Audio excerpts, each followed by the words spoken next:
If you're getting ready to climb Mount Kilimanjaro, or if you have booked your Mount Kilimanjaro climb, chances are that your guiding company has given you a very generic packing list for your climb. And today I just want to share with you exactly what I have packed for my previous 2 Kilimanjaro climbs that has worked for me on the 7-day Machame route on Mount Kilimanjaro. And I'm going to share exactly what I'm going to pack on my 3rd climb next September, September 2026. And I've put together this packing guide. It's a resource. I mostly put it together for women who will be joining me because I lead guided trips all over the world from Costa Rica to Kilimanjaro. So this is a guide that I put for my trip participants, but then I figured it's really good information. So I'll just go ahead and give this to anyone who's interested. So right now you should be looking at the PDF that's going to accompany this video. And I'm just going to walk through this PDF packing guide and share each item along with my thoughts on that particular item. I might offer some substitutions, and then I'll share some other options that may work for you. I'm just one person who's climbed Mount Kilimanjaro. You can find a lot of information about packing and planning for Kilimanjaro. You can get information from your guiding company, but I've also safely led 36 women to the summit of Mount Kilimanjaro, and I've learned from watching what my trip participants have packed, what I've seen our guides pack and use on Kilimanjaro, and then what I've seen other people who are not part of our group use during their Kilimanjaro climb. So I've been very aware of the clothing and gear that's around me each time that I've climbed Kilimanjaro. So if you're looking for some true like boots on the ground, been there, done that, twice, then maybe this packing guide is a little more valuable than what you would find with just a random Google search. So I'm going to pull up the packing guide right here and we'll go ahead and go through it. I have this packing guide broken down into several sections. The first section of this guide is sleep/camp. I kind of bunched the sleeping and the camping part into one category because what I like to do on Kilimanjaro is when I get off of my climb for the day, I like to put on my camp shoes. Basically, I just do a complete outfit change when I get to camp in the afternoon, and I stay in that outfit all night until the next morning when I wake up and put my hiking clothes back on. So that's why I lump sleep and camp in the same category. The first thing is your sleeping bag for Mount Kilimanjaro. Most guiding companies recommend a 0-degree to a 15-degree sleeping bag. I did a video about what sleeping bag do you need for Kilimanjaro. I'll go ahead and link that somewhere so you can find it. I have used a 15-degree down sleeping bag my 2 previous climbs. I had an older Big Agnes sleeping bag that I used because I used to own an outdoor retail store, and it's a sleeping bag that never sold.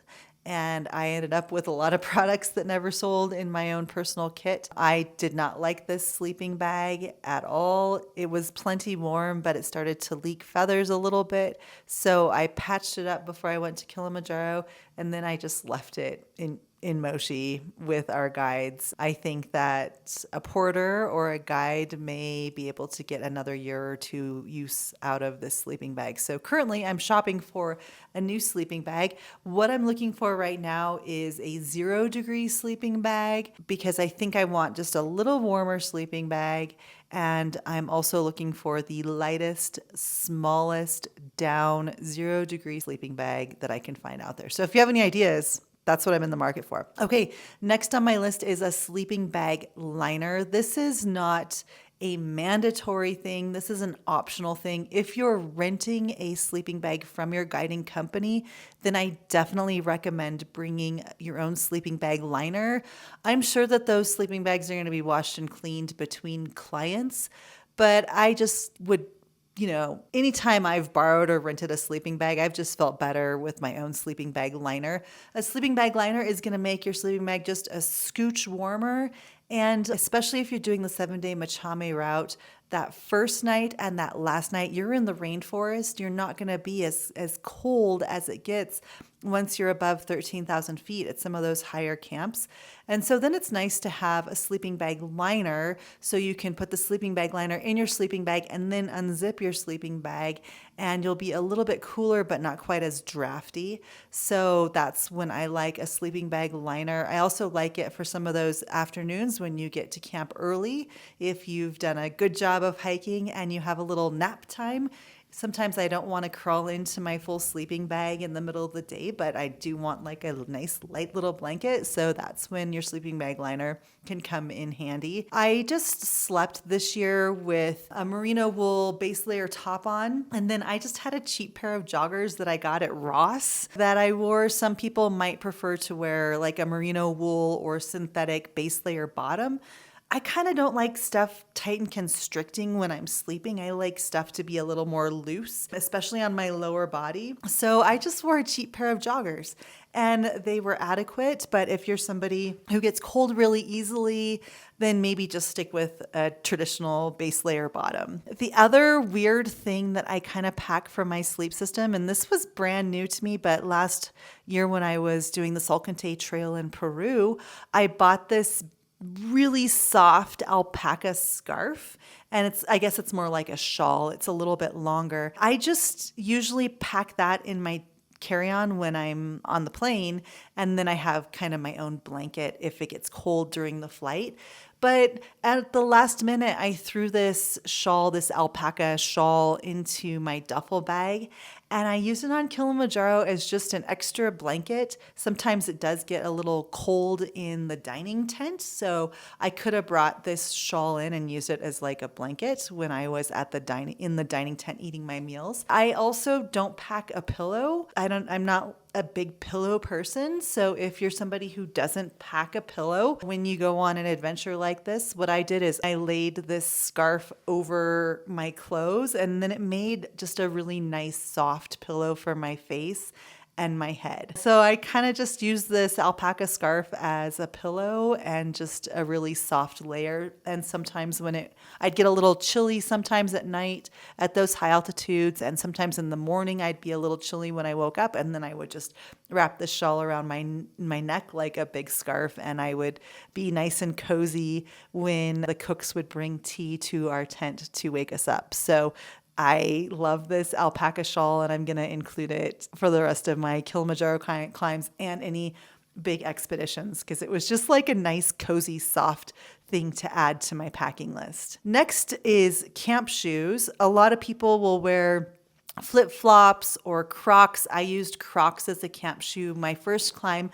But on Kilimanjaro, many of the campsites are on terrain that's really steep. Like even your campsite is steep. It's hard to find flat ground to pitch a tent. So you're on elevation even at camps.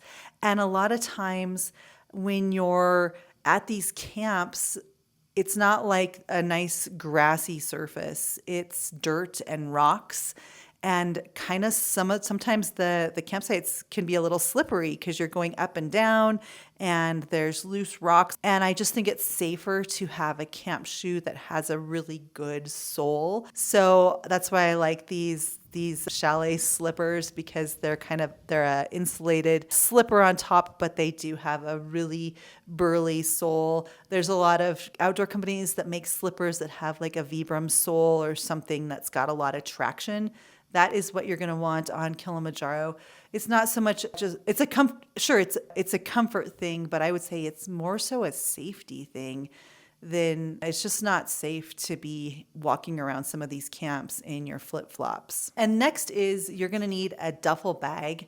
Every morning, you're going to put your clothing and gear that's not going in your day pack into a duffel bag. And then the porters are going to put that duffel bag into a waterproof bag. And then they're going to put that waterproof bag on their head or on their neck, and they're going to hike to the next campsite. And then when you get to that camp, your tent is already going to be pitched, and your duffel bag will be in your tent ready to go for you.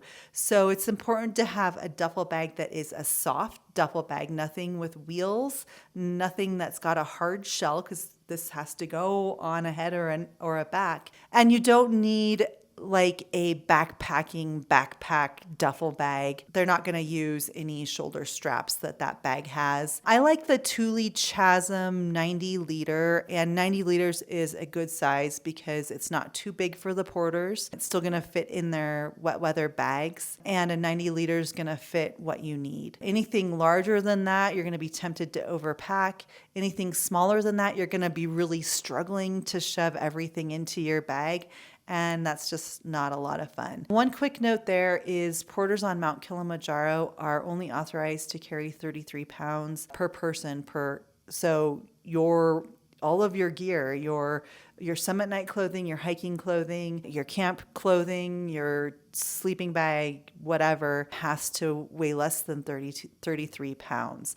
And that is the law. And that's to make sure that porters are being safe. And that's important. One other thing to mention is that I brought my own sleeping pad each climb. Most guiding companies are going to provide a sleeping mat to sleep on. And, it's going to be a couple inches. I don't know what the R value is, but the sleeping pads that are provided for the most case are decent and good, but I like to be super warm and super comfortable when I sleep. So I've just brought an inflatable sleeping pad. I used the Big Agnes AirCore Ultra 2 years ago. This year I used the Big Agnes Axle AirCore Ultra, and it was fine.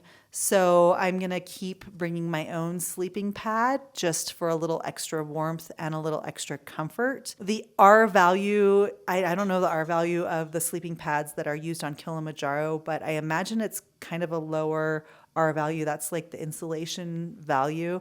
So if you have 2 sleeping pads and you stack them on top of each other, then you add those R values together, and that tells you how much insulation you're going to have from the cold ground. Because when we lay on the ground, our warm bodies are trying to heat up that cold ground, and we want to prevent that. So I'm going to stick with a sleeping pad. That's purely optional. I know that we've had women both years who haven't brought their own sleeping pad and just used the mat that was provided, and they've been perfectly fine.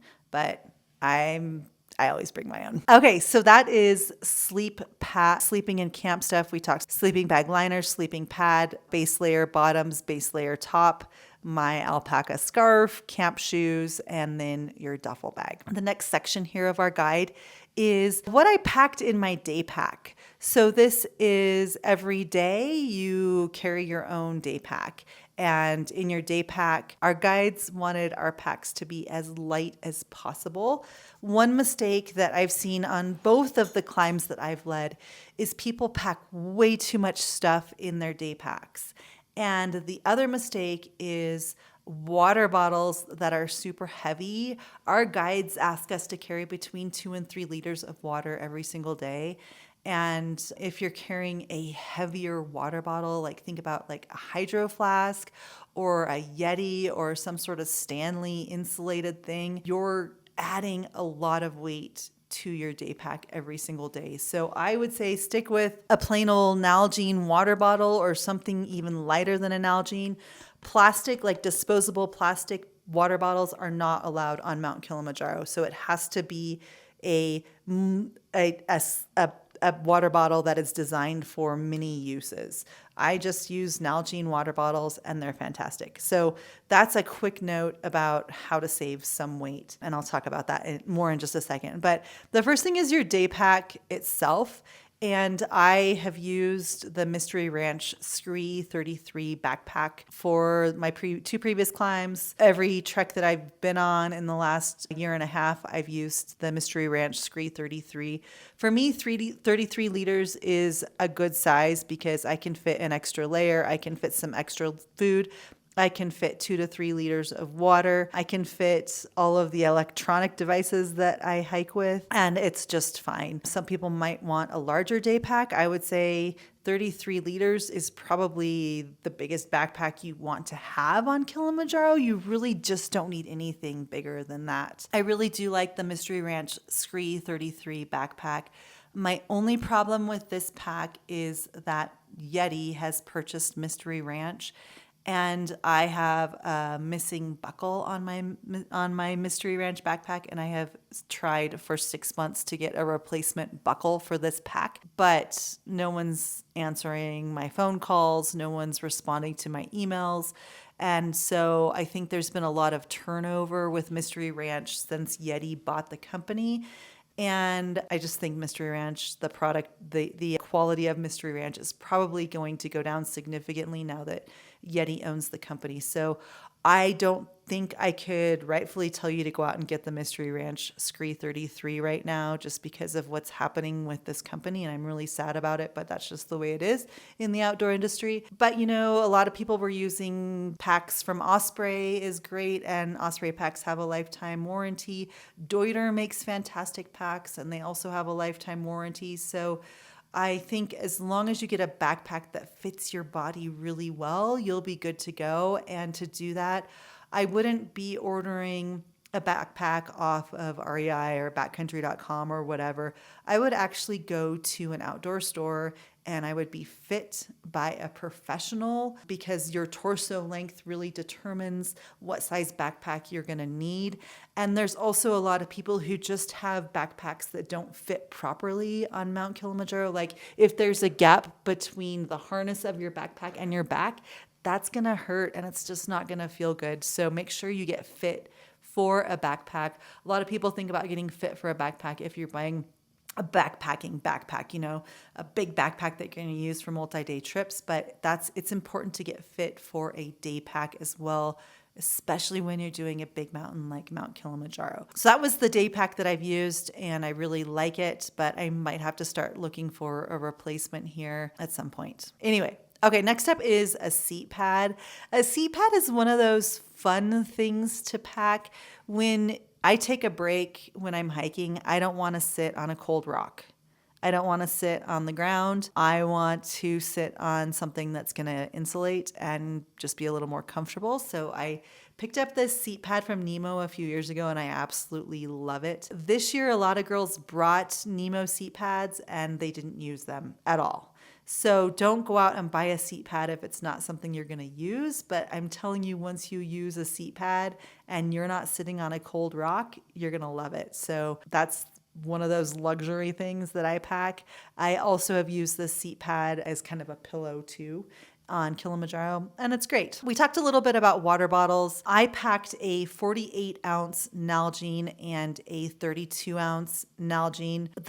Our guides encourage us to drink a minimum of 3 liters of water every single day. So I found that instead of carrying 3 1-liter water bottles, if I just carried a bigger 48-ounce water bottle and then a 32-ounce water bottle, that was fine. I also carried some smaller Nalgene water bottles on my first climb, but they just took up a lot of space and a lot of room in my backpack. So my hydration strategy on Kilimanjaro is I try to just drink an entire liter of water. Usually I throw some electrolytes in there first thing when I wake up. So I try to get a liter in me before we even start hiking for the day.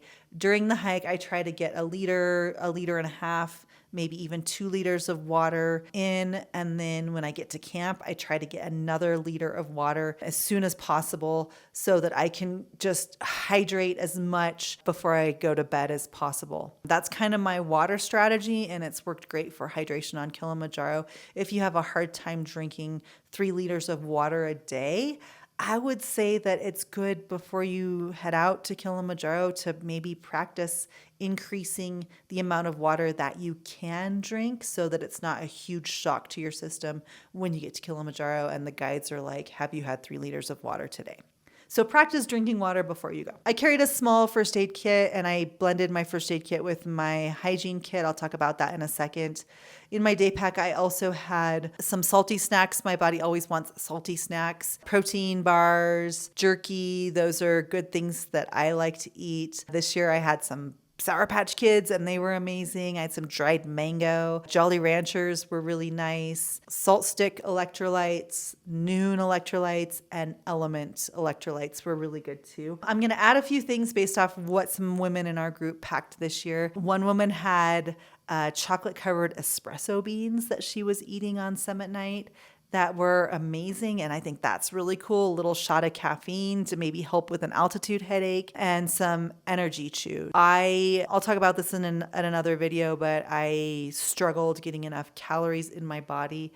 Just, it's hard for me to eat at altitude. So one woman on our climb this year had a bag for each day of the trek with kind of pre-planned packages and snacks. And I know a lot of people who run ultra marathons really deliberately plan out their food and their caloric intake.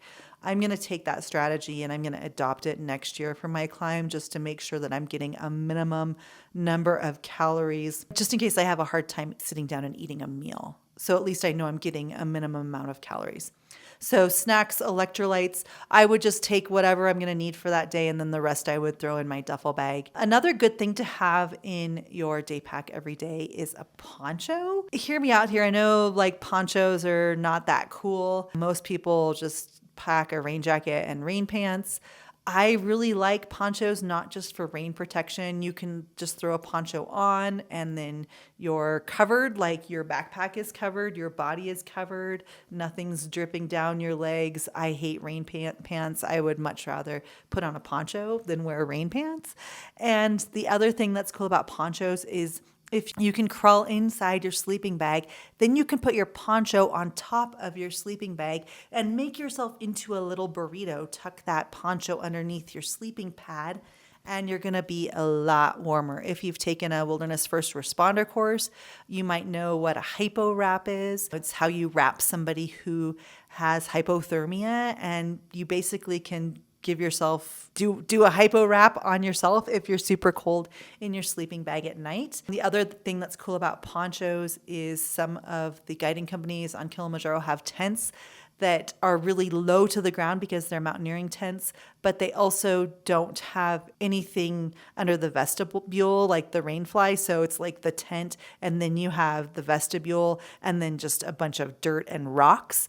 I would just fold my poncho and use it as a bit of a rug or a ground sheet to protect my hands and my knees when I would crawl out of my tent every single day.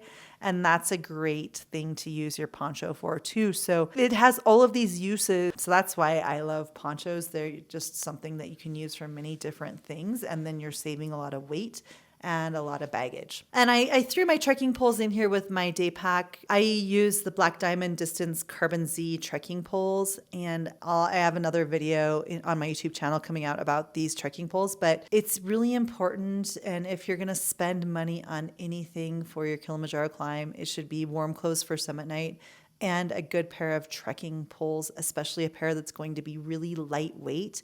If you're renting a pair of trekking poles, they're going to be heavy aluminum trekking poles.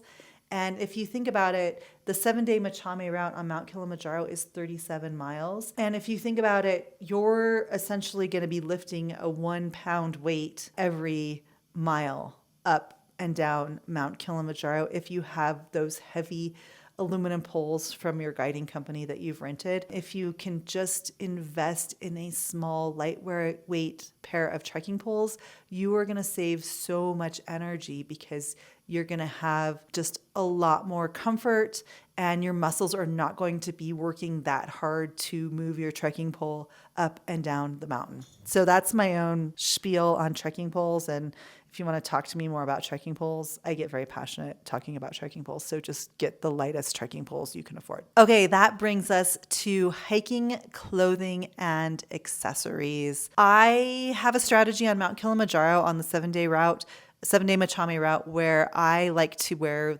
one pair of hiking clothes, one hiking outfit, all the way up until summit night. And then when I get back to camp from the summit, back to Barafu, then I like to just splurge and put on an entirely clean set of hiking clothes for the 2-day trek down the mountain. So I take 2 pairs of hiking pants. I take 2 sun shirts. I take 1 wind shell. So you're going to be going from the rainforest all the way up to the Arctic zone, back down to the rainforest. You cover every single zone, I feel like, on Mount Kilimanjaro. And so you're adding layers as you get higher and higher. My base is basically my trail runners with my gaiters, with my socks, with my hiking pants, and a sun shirt. And then as you get higher, then you add layers. And I didn't ever feel the need to add layers to my bottom. I don't like to have, like, some people were wearing long underwear and then hiking pants and blah, blah, blah. That's too much bulk. I don't want that and I don't need it. Mostly also I live in a cold climate at high altitude anyway. So I'm pretty acclimated to high altitude. But so that's my strategy, right? I just a minimal hiking outfit. And then as I get higher, then I have a very lightweight wind shell. It's from Cool. I got it like 10 years ago. I actually won it in a Facebook giveaway or something. So I wear this wind shell all the time. It's super lightweight and I love it. And I just add it like the first second that I get a little chilly, I just throw on this wind shell. The other thing is a mid layer, so a lighter synthetic down or down jacket. I like the North Face Circle Loft half zip jacket. That's my favorite. It feels basically like you're wearing a synthetic down hoodie. I also really like the North Face Summit Series Future Fleece. It's a very lightweight fleece, like super lightweight. You get it and you're like, wait, is this even going to be warm? And it's so warm. I find that fleece in general is kind of bulky. It doesn't have any wind resistance and it's heavy. So I don't travel with fleece because I think there's other fabrics on the market that are lighter and warmer. And Future Fleece from the North Face is like my favorite fabric right now. So I have a Future Fleece pullover. And then as far as socks go, this year I used Injinji toe socks. I trained wearing these Injinji toe socks and I thought they were going to be good, but they actually were awful on Kilimanjaro, so I won't be using them anymore. They just would make like my toes hurt between my toes. I had a couple pairs of Farm to Feet merino wool hiking socks, and I'm just going to use Farm to Feet socks next year. There's a lot of merino wool sock companies out there, Smart Wool, Darn Tough. I personally really like Farm to Feet. I think they just fit a little bit better than the Darn Tough and the Smart Wool. They also don't shrink as much. So I'm a huge Farm to Feet fan. And then underwears, a couple pairs of underpants, a couple bras. A buff is really important, especially when you're coming off of the summit. It's very, very dusty and very dirty. You're basically sliding down a volcano. So it kicks up a lot of dust into your nose and sinuses. It's good if you have a buff that you can pull up over your nose and mouth. And also if it's chilly, it's good to have a buff. And then a buff is also great to keep the wispies away if you have hair that has wispies. A sun hat is good. Some people like a really wide brim sun hat. I just like a smaller hat with sunglasses, and then I just pull the hood up over my sun shirt, and that's great. And then you'll want like a lighter beanie to wear when you're hiking, not a heavy beanie because you don't want to sweat when you're hiking, but something that's a little lighter. Sunglasses. I'll talk about this in a YouTube video soon too, but I really like the Smith Venture Chroma Pop sunglasses because they're a glacier glass. They're big. They have side protection for your eyes. They're super ugly, but they provide amazing coverage. And then on Kilimanjaro, I only wore my hiking boots on the first day through the rainforest and the summit night. Other than that, a pair of trail runners is perfectly adequate if you're someone who likes to hike in trail runners. I know a lot of people prefer boots. I prefer to wear shoes as much as possible, so I use the Ultra Lone Peak 9 and then some trail running gaiters that go with the Ultras. Or Dirty Girl gaiters are also fantastic, but basically whatever running shoe is working for your foot. I've tried a lot of different ones, and right now my feet really like Ultras, but that could change. One mistake that a lot of people make with clothing is thinking that they need to pack a lot of clothing. You don't need it. You don't need a lot of clothing on Kilimanjaro. I would say 2 hiking outfits and then put the rest of your time and resources into warmer clothing, jackets, shells, that kind of stuff. If you bring a lot of clothing, that just takes up more space in your duffel bag. It's more stuff that you're going to have to haul around airports. You're going to have to go to like 3 different airports to get to Kilimanjaro. It's more stuff for porters to have to carry. If you can come in under 33 pounds, that makes our porters so happy because that's less weight for them to have to carry. And the other thing too is when you get back from Africa, you're going to have to do a lot of laundry. And my strategy is the fewer clothing I take, the less laundry I have to do when I get home, the less I have to lug around airports. Every year, people have seen my packing list and been like, that's not enough clothing. I need a new outfit every single day. And the biggest feedback that I get is, I wish I would have followed your packing list because I didn't need to bring 5 pairs of hiking pants. I didn't need to bring 6 shirts to wear. I wore the same outfit every single day. I didn't need to bring so much. So do yourself a favor and do not overpack clothing. Another thing, one more thing to mention too is you might notice that I wore pants and sunshirts every single day. Some people wear shorts and some people wear t-shirts, and that's just fine. I didn't want to pack shorts and t-shirts.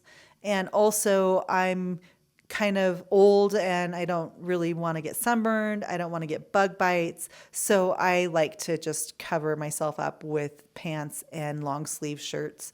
So that's just a matter of personal preference. If you're doing the 7-day Machame route and you're like, okay, I want 1 pair of shorts that I can wear first day and last day, 1 pair of hiking pants that I can wear the other days, then that's awesome. Or 2 pairs of hiking pants, whatever. But for me, it's like 2 pairs of pants, I'm good to go. And I will mention, when I talked about the poncho, I will mention that some people really prefer to have rain pants, and people in my groups have worn rain pants on both climbs, even though we didn't see much rain. And that's just personal preference. I'm just not a big rain pants person, but if you're really nervous or scared about getting wet, then certainly throw in a pair of rain pants. And I won't judge you if you like rain pants, just because I don't. Okay, this brings us to summit night and extra warm clothing that you might need. One thing that I didn't bring my first climb and regretted, and I brought my second climb and I was glad I had it, was a down skirt from Scoop. I mentioned before that I live here in the Rockies where it's cold and snowy. I wear down skirts every winter, all the time, almost every single day. I've worn down skirts for like the past decade. And I love down skirts. Some people don't. They think they're silly. They think they're pointless. But I like a down skirt because you can just slip it on over your pants and it provides a little bit of extra warmth. If you think about it, fat is not insulating. And as women, where do we carry fat? It's around our bellies. It's around our booties.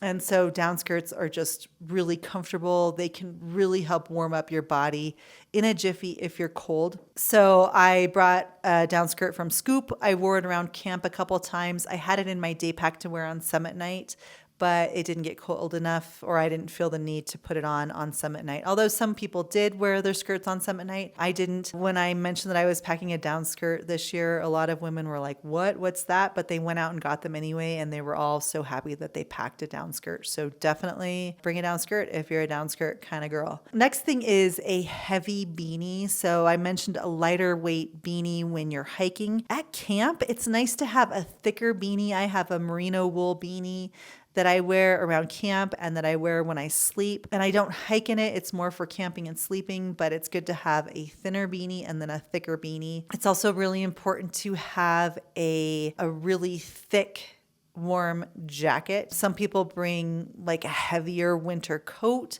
I just bring a bigger down jacket. It's the Swix Club down jacket is what I have. I've had it for several years. I have a lot of Swix clothing. Swix is a cross-country ski company, and I really like their clothing. There's a great crossover between cross-country skiing clothing and hiking clothing because skiing is very aerobic. Climbing Kilimanjaro is also very aerobic. So summit night is really cold. It's going to be below 0 probably when you're trying to get to Aruhu Peak and hopefully getting to the summit, getting to Aruhu Peak.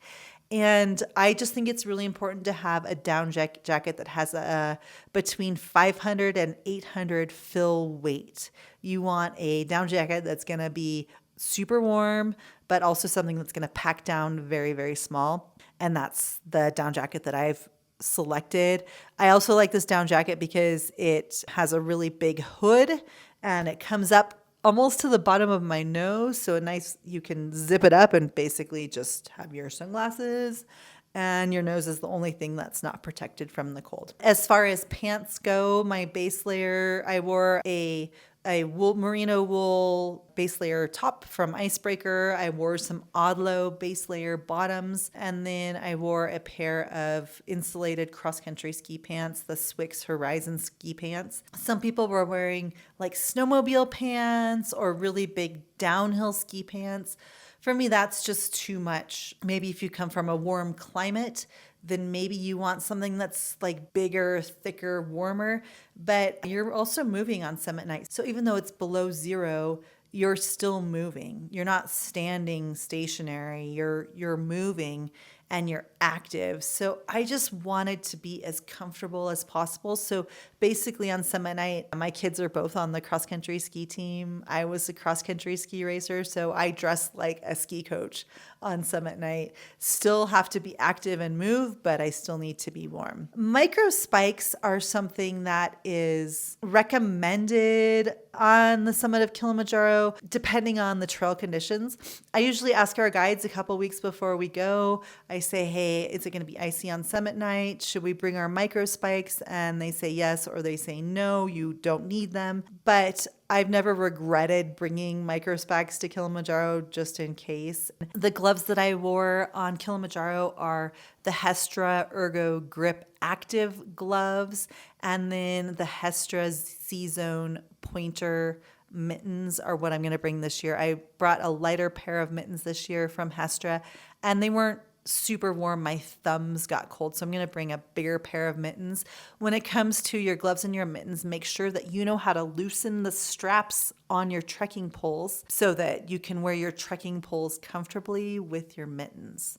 Don't make it awkward. Make sure you know how to loosen up the straps of your trekking poles so they're going to fit well with your gloves and your mittens. I started with just gloves, and then as we got higher, that's when I put on my mittens and my puffy jacket. I also had a shell. So when we left Barafu, which is the final camp on summit night, I had my boots, I had my gaiters, I had my Swix ski pants on, and then I had just my Mountain Hardwear shell on over my base layer.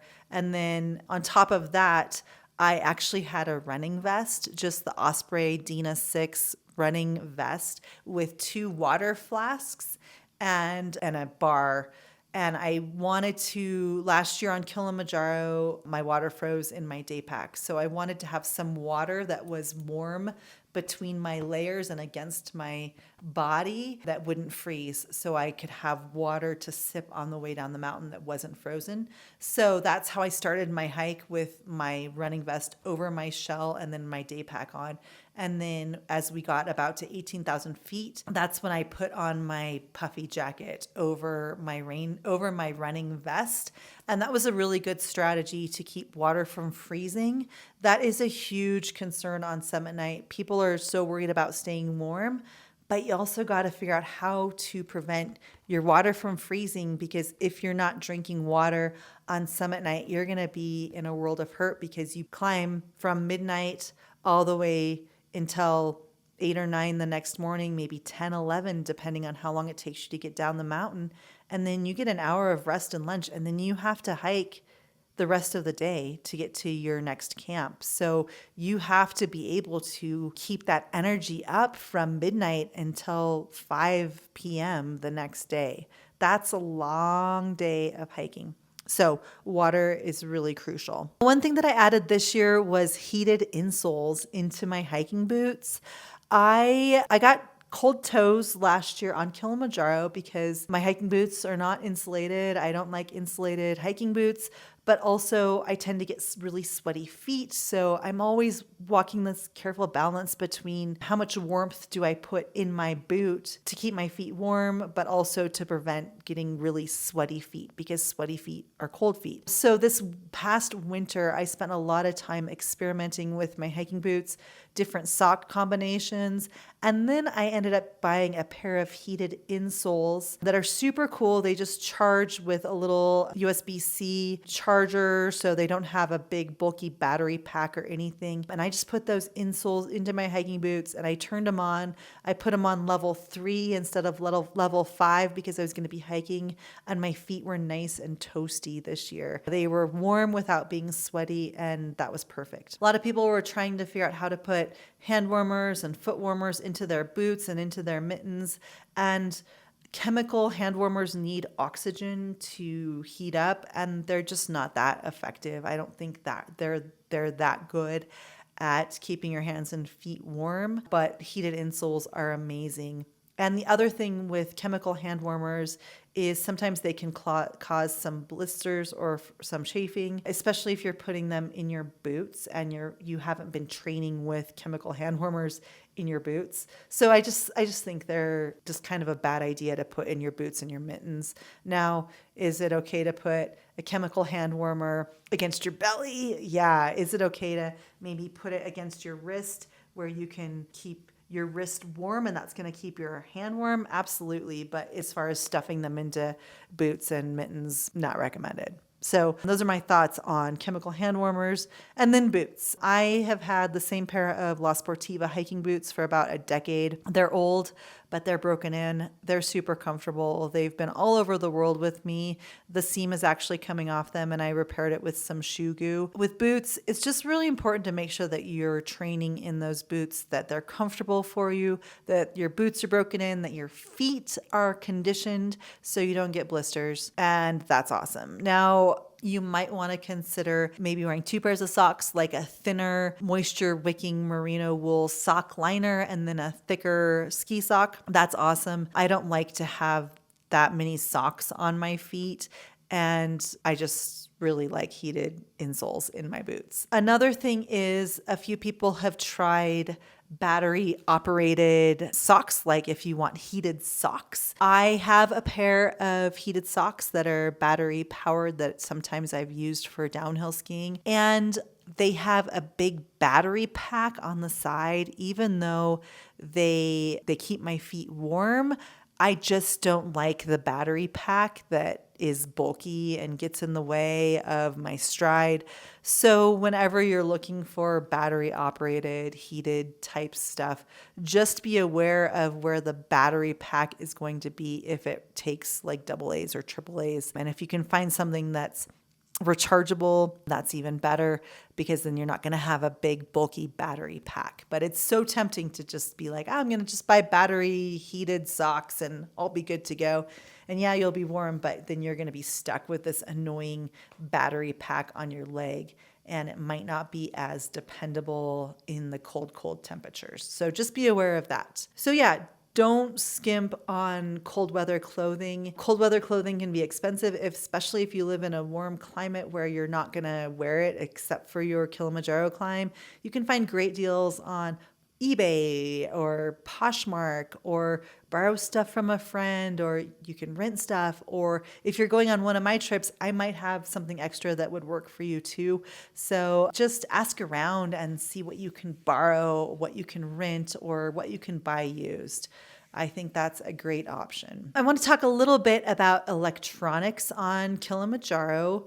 So I carry a lot of electronics when I'm on this mountain, and probably the biggest concern is, do I have enough juice in my power banks for all the electronics that I'm trying to charge? And then it's keeping some of those more sensitive electronics warm at night. So I pretty much would sleep with my phone in my pocket. And so I brought my phone with a charging cable. I brought a headlamp. Headlamp's important on summit night, but not that important because everybody's hiking with their headlamps. I actually found Most of the time I would just turn off my headlamp and there was enough light from all the people on the trail that I didn't really need my own headlamp. But headlamps are good to have when you get up to go to the bathroom in the middle of the night, or when you are in your tent and you're trying to read your book or whatever. So headlamp is important. I brought 2 different cameras. I brought my DJI Osmo Pocket 3, which is the camera that I'm actually shooting this video on right now. And then I brought my GoPro. I always think I'm going to shoot a YouTube video on Kilimanjaro, but I never do, mostly because I'm lazy. But I still like to have my cameras just because I do have a YouTube channel that I'm working on. I brought 2 different power banks this year because last year I ran out of juice. So I have this BioLite power bank, and then I have a Nebo power bank. And I actually really like the Nebo power bank because it has a light on it. So it also functioned as a lantern in my tent, so I didn't need to use my headlamp as much. I brought my AirPods. I brought my iPad because I like to read books and play games when I'm just hanging out in my tent. My watch, my Garmin, and then I brought a Garmin InReach Mini. As far as AirPods go, I did listen to music on summit night, and I really like listening to music when I hike. I know some people don't, but if I'm struggling out there, I want to listen to something upbeat like 90s alternative. I want to go back to 1997. So the thing about the AirPods is I only got about 4 hours worth of use from my AirPods. So some women brought in old school earphones that they just plugged into their phones once their AirPods died. And I thought that was a really smart idea. And then the InReach. I did bring the Garmin InReach Mini, but I actually didn't use it on the climb.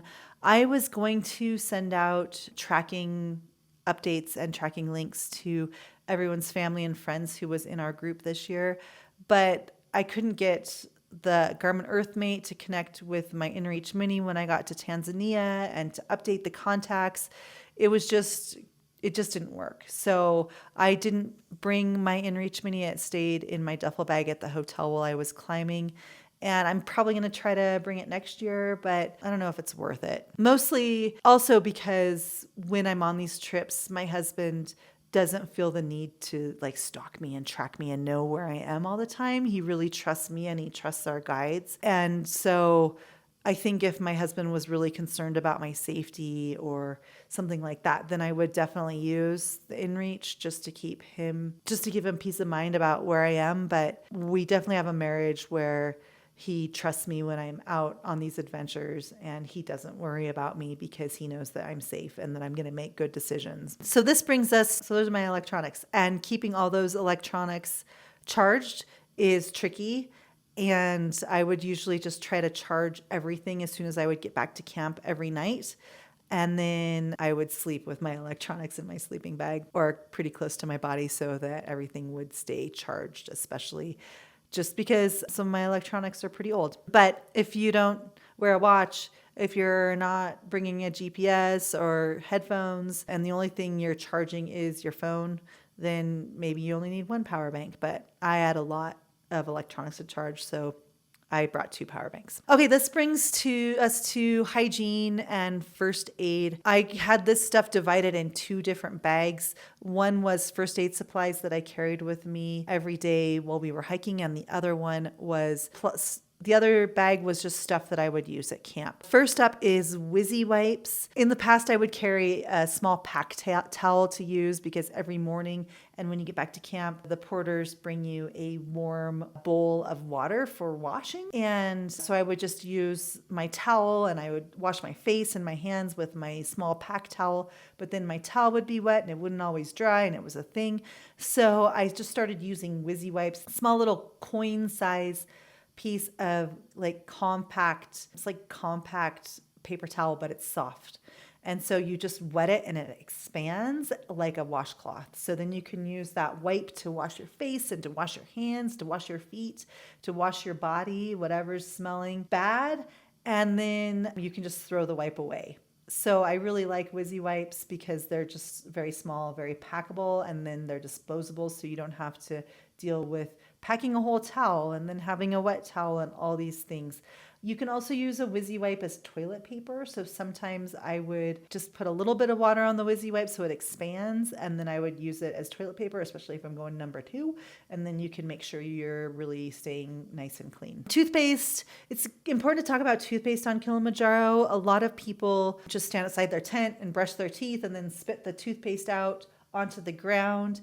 And when I thought about that, I realized that these campsites that we use on Kilimanjaro, they're used every single night by a different group. And I just didn't want to contribute to so much of the waste that already exists on Kilimanjaro. You will at some point be hiking and go off trail to go to the bathroom, and you'll just be surrounded by toilet paper.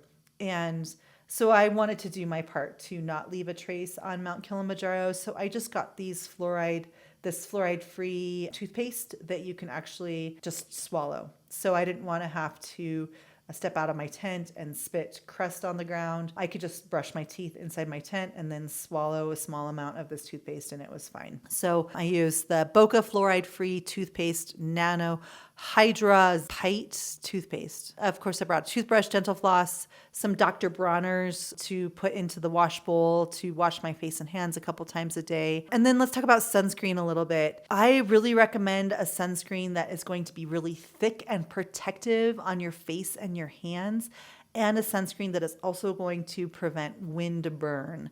As you get higher on Mount Kilimanjaro, the sun gets more intense, but it also is very, very windy. And you don't want your skin to get windburned. You don't want your skin to dry out. You also don't want to get a sunburn. So I really like Dermatone. It only has a SPF of 23. So it's not like a high SPF, but it's very thick. It's almost like putting like Vaseline on your face, but it's going to protect against windburn. I bring 2 little canisters of Dermatone, just so I have one in my Daypack and one in my duffel bag in case I lose it. I put it all over my lips. I put it up my nose because your nose and your lips are gonna really get dusty, especially on summit night. They're really gonna get dry and chappy. So the more you can just keep your face moist and lubricated, the better. I'm a huge fan of Dermatone. I also brought some lotion and a muscle scraper this year. I have been struggling a lot with plantar fasciitis.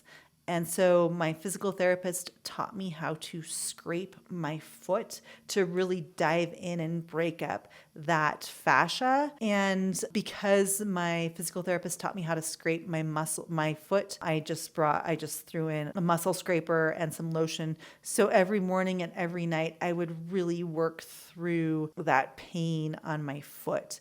And I wouldn't dig nearly as hard as my physical therapist does, but I would just lightly scrape my feet. I actually did both foot, even though I only have plantar fasciitis on my left foot, but I would scrape both feet. And then I even would scrape my thighs and my quads. I would scrape my quads and my calves and even my arm muscles, and it felt really good. So if you have any sort of injury, I would recommend going to a physical therapist and then having that physical therapist teach you how to take care of yourself when you're on the trail, when you're in your tent. We actually sat down on the floor of my physical therapy clinic, and my physical therapist taught me how to scrape my foot. She also taught me how to tape my foot and my knee, but I didn't end up taping my foot and my knee. I didn't need to, but I did scrape my muscles. So that's just a weird thing that you might want to consider bringing. Some people brought tiny foam rollers you're working hard on Kilimanjaro. It's like doing a really hard endurance event every single day for 7 days. So recovery and being able to recover between the next day's hike is really, really important. This kind of takes me to medications. There's a lot of thoughts about medications on Mount Kilimanjaro. I would recommend that 6 months before your climb, you go see your primary care physician, or you go see a travel clinic and you ask, do I need to get anti-malaria pills? Can you prescribe me some anti-nausea meds? Can you prescribe me an antibiotic that I can take just in case I get sick on the mountain? What vaccinations do you recommend? I did a whole video about questions to ask your doctor before you climb Kilimanjaro, so I'll link to that. But I have some allergies. I'm allergic to nuts, and nuts are everywhere. I'm also have a sensitivity to eggs. So I brought Benadryl, of course. I always have Benadryl on me. Brought some pain reliever. I like Advil, and I also brought some Tylenol. Sometimes you can alternate between Advil and Tylenol. Sometimes you can take them both. Talk to your doctor about like the highest pain dosage that you can take without a prescription. I brought some Mucinex in case I got a cold. I brought some Nausine, which I've been through cancer and chemotherapy, so pretty schooled in anti-nausea meds, and I really like Nausine for nausea if my nausea gets worse. Then I also have a prescription for Zofran, which is incredible. If you can get a Zofran prescription before Kilimanjaro, I'd recommend it because you don't know how altitude is going to make you feel, and sometimes it can cause a little bit of nausea. So if you can prevent that with Zofran, go for it. I also had a Z-Pack from my doctor, which is just an antibiotic, which I didn't need and didn't take, but I have it just in case. You know, you never know if you're going to come down with something. And if you can, take an antibiotic and keep hiking, then go for it and talk to your doctor about that. But my doctor was perfectly fine giving me a Z-Pack because of the amount of traveling that I do. We can talk a lot about Diamox. Diamox is a prescription medication that prevents and treats altitude sickness. The summit of Mount Kilimanjaro is 19,341 feet. I highly recommend a prescription for Diamox before you climb Mount Kilimanjaro. Diamox has different side effects for different people, so I'd recommend taking it at home. Take one dose and see how it makes you feel. I find that personally, the side effects are not a big deal. Some people report increased urination. You're drinking a lot of water on Kilimanjaro, so you're going to be peeing all the time anyway. It does make me feel a little bit tingly in my face and my hands, which I don't mind, but some people find that sensation to be really unnerving. So that's something to be prepared for on Kilimanjaro. There's also been some studies, there's some old literature that states that if you had a sulfa drug allergy, then you're going to be allergic to Diamox and you shouldn't use it. One woman on our trip had a sulfa drug allergy. She saw an allergy specialist who said that it was actually okay for her to use Diamox. So she did a test dose of Diamox, didn't have an allergic reaction to it. So if you're concerned that you might not be able to take Diamox because you have a sulfa drug allergy, let me know and I can send you information from her doctor that you can then take to your doctor to figure out. But thank goodness she could take Diamox because she did a pre-hike, went up to 10,000 feet, and got really sick with altitude sickness. So she wouldn't have been able to make it to the summit of Mount Kilimanjaro without Diamox. So I think Diamox is incredible, and if you can take it, use it. I also carry a little bit of activated charcoal in my kit. This is just an over-the-counter thing. I found that it works really well for food poisoning. I would say that the guiding companies that we use at Hike Like a Woman are very, very good about food safety, but it's good to just have activated charcoal in case you're traveling, a little bit of stomach upset. It kind of just helps with that. I bring Imodium for diarrhea and then constipation.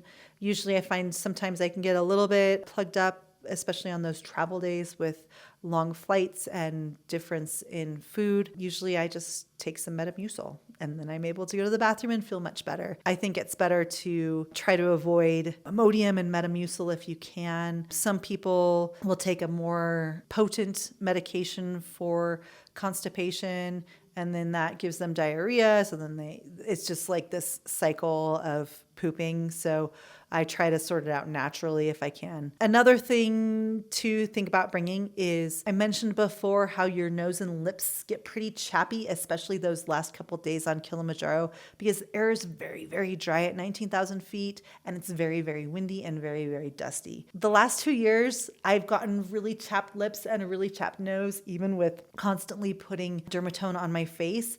And I've flown through Addis Ababa on the way back, and both times I found the pharmacy at the Addis Ababa airport and bought Carmex. Carmex is like a really thick like lip salve, and it works great for chapped lips after Kilimanjaro. So I'm going to bring Carmex this year, and I'm going to just constantly be shoving it up my nose and putting it on my lips the entire climb. And fingernail clippers. It's really dirty on Kilimanjaro, and you want fingernail clippers just to make sure to keep your fingernails nice and short. Now, as far as personal hygiene medications, that's just what I pack. And of course, you might need to modify this list based off your needs and preferences. But another thing is important, don't overpack hygiene items on your climb. You'll notice I didn't put deodorant on my list.